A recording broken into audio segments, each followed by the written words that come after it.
Hey guys! Today I'll be sharing my thoughts on POE2 Early Access and my tips for all 6 character classes. I'll cover them in the order I played them. Let's start with the Monk. The Monk specializes in ice and lightning abilities, combo attacks, and bell techniques. Perfect for melee combat fans who enjoy skill-based gameplay. The Monk has 2 main build modes, ice and lightning. The class features various unarmed combat abilities, such as executing low HP enemies to generate power charges. The video showcases the Frost build gameplay. Personally, I prefer the lightning build. The Frost build excels at mobility and dodge mechanics. It features a backflip, skill casting. The freeze effects are quite powerful, though its damage falls short of the lightning build. As for boss fights, freezing bosses becomes challenging. For map clearing with lightning, I focus on stacking power charges, using AoE lightning staff for map clearing, and switch to totems for boss fights. Unleash rapid strikes with a melee lightning staff. The damage output is impressive, thanks to the dual wielding system. You can easily pair a lightning weapon with an ice weapon for a hybrid build. You can start by freezing the boss, then use Bell skill for massive lightning. While testing this build, I was limited by skill points, and weapon choices were limited.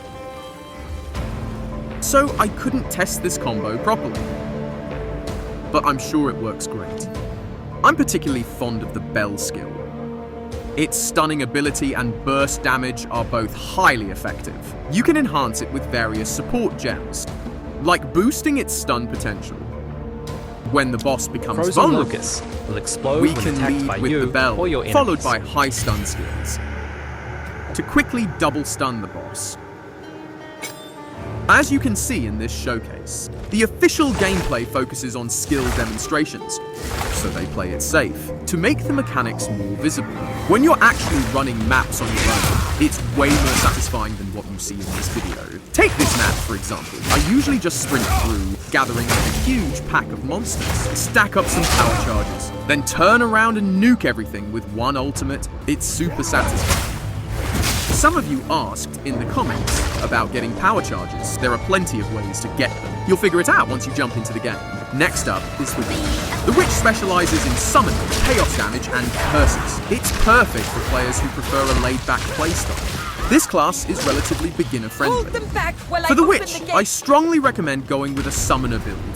The best thing about this summoner build is that your minions automatically resurrect themselves. There's a resurrection cooldown timer, but you don't need to keep the summoner, making combat much more relaxing. Intelligence is the key attribute for the Witch. It determines your maximum skeleton count. You can summon various types of skeletons. My top pick would be the bomber skeleton. You know, the ones that toss grenades. They offer incredible value for your build. Plus, the summoning system in POE2 is way more responsive than you might expect. You can strategically sacrifice your low HP minions to buff both attack and defense for all your summons, and even stack up power charges for yourself, which helps you summon more zombies. Each skeleton type comes with its own active ability, which you can trigger at will, like detonating your low HP bomber skeletons for massive damage. If that's your playstyle, you can debuff bosses with curses. But during my playthrough, due to limited skill slots, I had to drop the curse skills to focus purely on summoning, since summoning skills alone take up plenty of slots. During early testing, the Witch had this awesome ability to convert defeated enemies into summons. Throughout testing, this ability kept appearing and disappearing. According to the latest official updates, this feature does seem to exist, just as shown in the video. And if this is true, it's incredibly exciting. It works just like Pokemon, where you can collect various types of summonable creatures. Once captured, these minions become permanently available. They're stored as skill gems for future use. This gives you tons of strategic options. We can capture powerful mini-bosses from endgame maps and add them to our minion collection. However, this will drain your mana pool significantly. This adds incredible depth to the summoning playstyle. I can confidently say that among all ARPGs I've played, the Summoner class in POE2 offers the best experience, particularly in Path of Exile 2. Let's move on to the Sorcerer class. I'll admit, I haven't spent too much time with the Sorcerer. The class focuses on elemental magic, utilizing ice, fire, lightning, and skill transformations. Perfect for players who enjoy elemental and ranged combat. The class has low survivability, so you'll need good dodging skills early on. With the new dodge roll feature in POE2, mages now have much better mobility when avoiding enemy attacks. The mage class in POE2 is truly worthy of the title Elemental Mage, with mastery over ice, fire, and lightning. Players can freely mix and match elements. The new dual weapon mastery system allows players to specialize in 2 different elements, creating more diverse gameplay possibilities. You can wield an ice staff alongside a fire staff. When you face enemies, freeze them with the ice staff, then blast them with the fire staff. This combo is pretty common. In tight combat spaces, lightning builds really shine. Ice builds excel at freezing. Fire builds pack powerful firewalls and meteors. Needless to say, tons of build guides will pop up after launch. Away with you! I'm really loving the POE2 Sorcerer. Their elemental mastery is incredible. These elemental skills can be combined in various ways to create unique tactical combinations. What makes Path of Exile special is that its signature support gem system lets you customize your skills in countless ways, transforming basic skills into unique abilities or powerful combat combinations. Take this example from the video. A basic ice ball spell that normally moves slowly can be enhanced to launch 3 projectiles, covering a much wider area of effect. Effectively clears enemies in your path. Additionally, the mage's elemental synergy, as shown in our previous videos, for instance, after casting Firewall and shooting Radiant Bolt through it, the Radiant Bolt gains fire properties. Similarly, when Ice Orb passes through Firewall, it also gains fire properties. While it might not make perfect sense, it creates some interesting gameplay mechanics. Through this elemental combination system, your elemental skills can deal multiple damage types, as you can see here, thanks to a gem that modifies the spells. The support gem converts spellcasting into a circular pattern, turning a linear firewall into a circular one. Pretty cool, right? Now, let's look at the warrior class. The warrior specializes in stunning, blocking, and ground-based attacks. This class delivers incredibly powerful strikes, combined with amazing sound and visual effects. The combat feels incredibly satisfying, perfect for melee combat fans. This build is perfect for players who enjoy face-tanking bosses. The warrior primarily uses hammers and axes. It plays quite similar to a berserker class. I prefer using hammers myself. The stun mechanics are really powerful. Thanks to the dual-wielding passives, warriors can deal massive damage with 2-handed weapons. When things get risky, or facing unavoidable attacks, you can switch to shield skills for blocking. This strategy works like a charm, making your warrior incredibly tanky. This video showcases shield-based combat. In real combat, when using attack skills, I switch to a different weapon set. Thanks to the dual weapon mastery system, weapon switching is quick and seamless. No manual switching needed. Once you use a skill, that's bound to a specific weapon. The game auto-switches to the right weapon. It's super convenient. Haven't seen this feature in many other games. It's definitely one of POE2's standout features. Many of the warrior skills involve powerful ground slamming attacks. These attacks create breaches in the ground. Using totems or other warrior abilities, you can trigger earthquakes from these breaches, summoning either ground spikes or flames, creating powerful AoE damage. The skill tree features specialized nodes with enhanced ground breach effects, making it possible to create some really unique breach-focused builds. The warrior class has a significantly lower learning curve than Mago, with proper shield management. Most boss encounters become much more manageable now about this final boss. It forces you to fight within a confined area. This actually gives melee fighters an advantage. Ranged characters have a harder time dodging, making it tougher than fighting regular field bosses.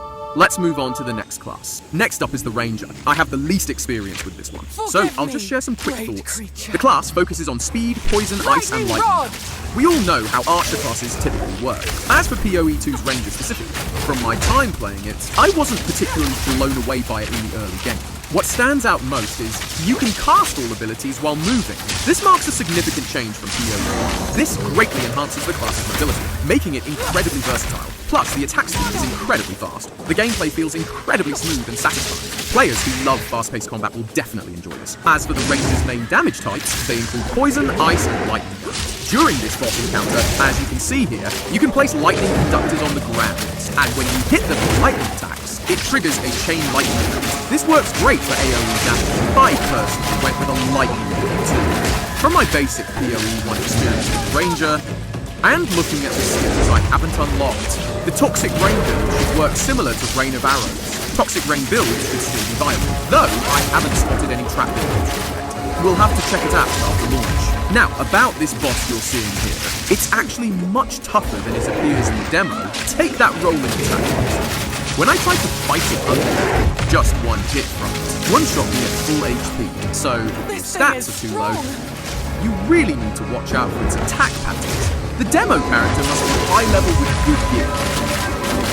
Don't let those slow plunging moves fool you. Each ground slam and roll is if your gear isn't up to par, you'll get one shot instantly. Great. So the boss fights, compared to POE1, are noticeably harder, which is great. Finally, let's talk about POE2's the consistently praised Mercenary class, which I've spent the most time testing, roughly equal to my time with the Witch. Its defining features are reloading, explosions, and turrets. The Mercenary's reload sound is incredibly satisfying. It gives you that authentic FPS feeling, especially with shotguns. Shoot and reload, shoot and reload. The gameplay mechanics feel amazing. The skill variety is impressive. Skills mimic SMGs, shotguns, rifles, snipers, and grenade launchers. Try them out to find your perfect match.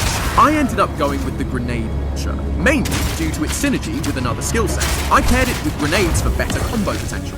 There's such a wide variety of grenades available, and they pack quite a punch if you ask me, especially with talents that boost grenade count and lower cooldowns, plus talents for faster detonation times and other buffs. Combined with the right support gems, unleash a barrage of grenades, then trigger a massive chain reaction with the grenade launcher. The damage output is absolutely insane. For the Mercenary class, GGG really put some brilliant design touches into it. For instance, SMG skills can heat up the crossbow barrel until it glows red, throwing grenades while it's hot, boosts grenade damage output, shorter fuse duration, quicker detonation. Another example, frost-based shotgun skills. Once enemies are frozen, using physical shotgun skills with frozen enemies deals massive bonus damage, creating a powerful combo. This adds great versatility to the class. In previous videos, we haven't shown the Mercenary's turret skills.